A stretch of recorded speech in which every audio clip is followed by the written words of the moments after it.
कहानी की शुरुआत एक फार्म हाउस से शुरू होती है जहां बहुत सारी गाय भैंसें पाली जाती थीं। इस फार्म हाउस पर दो लोग भी काम करते थे। लड़के का नाम सिवो और लड़की का नाम सू था। सिवो यहाँ कई महीनों से काम कर रहा था, जबकि सू जहाँ नई नई आई थी। काम करते करते सू को जोर पड़ता है, जिसके बाद वो स्टोर में ही आकर पेशाब करने लगती है। सिवो को भी स्टोर में काम था, जिस कारण वो सू को पेशाब करते देख लेता है। पेशाब करने के बाद सू जब बाहर आने लगी तो उसका एक पैर अटक जाता है, लेकिन सिवो ने उसे गिरने से बचा लिया था। सू के पैर में मोच आ गई थी, जिस कारण उसे काफी दर्द होने लगा था। कुछ ही देर बाद सिवो उसे लेकर शहर की तरफ जा रहा था। रास्ते में 3 लड़के भी बैठे थे, जो सू की खूबसूरती देखकर हैरान हो गए थे। ये तीनों लड़के पूरा दिन बेकार ही रहते थे। सू का बदन देखकर तीनों के डंडों में हलचल शुरू हो गई थी। थोड़ी ही देर बाद सिवो सू को लेकर शहर पहुंच गया। सू को दवा दिलाने के बाद दोनों एक बार में दारू पीने लगे। दारू पीने के बाद दोनों फिर से वापस जाने लगे। सू और सिवो जिस फार्म हाउस में काम करते थे, ये घर उसी के मालिक का था। सू इसी घर में रहती थी, इसीलिए सिवो उसे यहीं छोड़कर चला जाता है। घर के मालिक का नाम चमन था। वो सू से पूछता है कि तुम बाहर कहाँ गई थी। सू उसे बताती है कि मेरे पैर में मोच आ गई थी और सिवो मुझे दवा दिलाकर लाया है। उसकी बात सुनकर चमन कहता है कि तुम अपना ख्याल रखो। वैसे सिवो ने अच्छा काम किया। चमन की बात सुनकर सू अंदर चली जाती है। दूसरी तरफ सिवो भी अपने घर जा रहा था, लेकिन रास्ते में उसे अपनी लवर लीजा मिल जाती है। जल्दी ही सिवो लीजा को लेकर अपने घर आता है, जिसके बाद दोनों एक दूसरे का पानी निकालने लग जाते हैं। उधर चमन अपने कमरे में सो रहा था, जबकि उसका आवारा बेटा मिन अभी अभी घर आया था। वो सीधा सू के कमरे में आता है, जो इस वक्त सो रही थी। मिन इस समय नशे में था। वो जल्दी जल्दी सू को जगाकर उसके साथ जबरदस्ती करने लगा। सू की गुफा लूटने के बाद वो जल्दी जल्दी वहाँ से चला जाता है। वैसे सू की चीखें सुनकर चमन भी जाग गया था। वो सू के पास आकर उसका हालचाल पूछता है, लेकिन सू उसे कुछ नहीं बताती, क्योंकि उसे मिन से डर लगता था। अगले दिन सू चमन के घर की सफाई कर रही थी। वो फार्म हाउस के साथ साथ घर में भी काम करती थी। सफाई कर रही सू का बदन कहर ढा रहा था और चमन छुपकर उसे देख रहा था। जल्दी ही सू भी चमन को देख लेती है, जिसके बाद वो कहता है, तुम्हारा बदन बहुत मस्त है। मैं दूध पीना चाहता हूँ और तुम्हारा पानी निकालना चाहता हूँ। उसकी बात सुनकर सू अपने कमरे में चली जाती है। वैसे चमन भी काफी गिरा हुआ आदमी था। साले की नजर सू के बदन पर ही रहती थी। कुछ देर बाद सू घर के आंगन में थी। वैसे आज उसका जन्मदिन था और वो अपना जन्मदिन सिवो के साथ मनाना चाहती थी, मगर सिवो नहीं आता और उसकी जगह चमन आ जाता है। चमन के कहने पर सू उसके साथ केक काटती है। केक काटने के बाद चमन उसे तोहफा भी देता है। इसी बीच मिन भी वहाँ आ जाता है। वो भी सू को तोहफा देने आया था, लेकिन चमन को सू के करीब देखकर वो हैरान हो जाता है। थोड़ी देर बाद सू और सिवो फार्म हाउस पर काम कर रहे थे। सू सिवो से नाराज थी, क्योंकि वो उसके जन्मदिन पर नहीं आया था। सिवो उससे माफी मांगकर उसे समझाता है कि वो शहर गया हुआ था।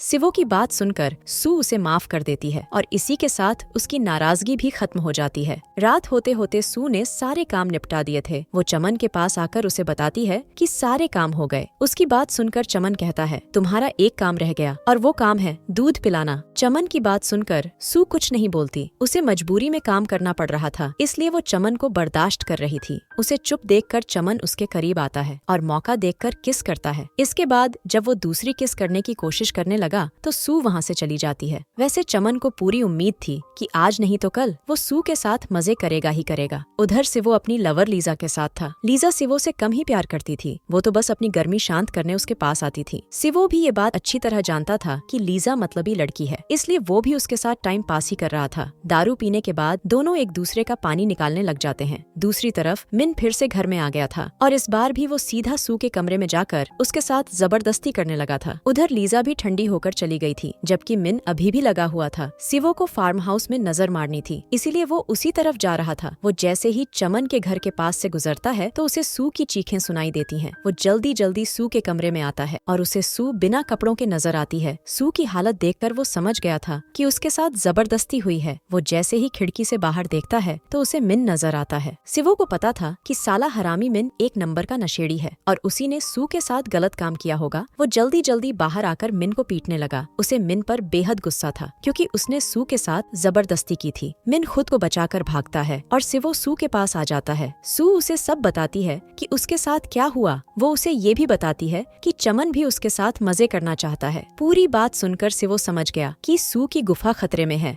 वो उसे अपने घर रहने को कहता है और सू भी उसकी बात मान जाती है। दोनों जैसे ही घर से जाने लगे तो उनका सामना चमन से होता है। सिवो उसे बताता है कि सू उसके साथ रहेगी और ये सुनकर चमन बेहद गुस्सा करता है, क्योंकि वो नहीं चाहता था कि सू घर से चली जाए। गुस्से में आकर वो इन दोनों को काम से निकालने की धमकी देता है, जिसके बाद सू अपने कमरे में लौट आती है। दोनों को काम की बहुत जरूरत थी, इसलिए दोनों ने चमन की बात मान ली थी। अगले दिन सू झील में अकेली बैठी थी और तभी उसके पास किम नाम का लड़का आता है। किम उन्हीं 3 बेकार लड़कों में से एक था जो सू के बदन पर मर मिटे थे। वो सू को अकेली देखकर उसके साथ जबरदस्ती करने की कोशिश करता है। इसी बीच सिवो भी वहाँ आ जाता है। वो आते ही सू की गुफा बचाता है। किम जानता था कि वो सिवो से नहीं जीत सकता, इसलिए वो उसे बुरा भला कहकर वहाँ से चला जाता है। आज फिर सिवो ने सू की मदद की थी, जिस कारण दोनों काफी करीब आ गए थे। उधर मिन और चमन भी सू की बातें कर रहे थे। मिन अपने बाप को बता रहा था कि सू के साथ बहुत मजा आता है। चमन चाहता था कि वो भी सू के साथ मस्ती करे और इस काम के लिए मिन भी उसकी मदद करने को मान गया था। वैसे दोनों बाप बेटे बेशर्म थे जो एक मजबूर लड़की को परेशान कर रहे थे। अगले दिन मिन और चमन एक स्टोर के पास नजर आते हैं। दोनों बाप बेटे यहाँ बेहोशी की दवा लेने आए थे ताकि सू को बेहोश कर चमन उसके साथ मजे कर सके। लीजा भी इसी स्टोर की तरफ आ रही थी, लेकिन बाप बेटे को देखकर वो पीछे ही रुक गई। वो चमन को भी जानती थी और उसके आवारा बेटे मिन को भी अच्छी तरह जानती थी।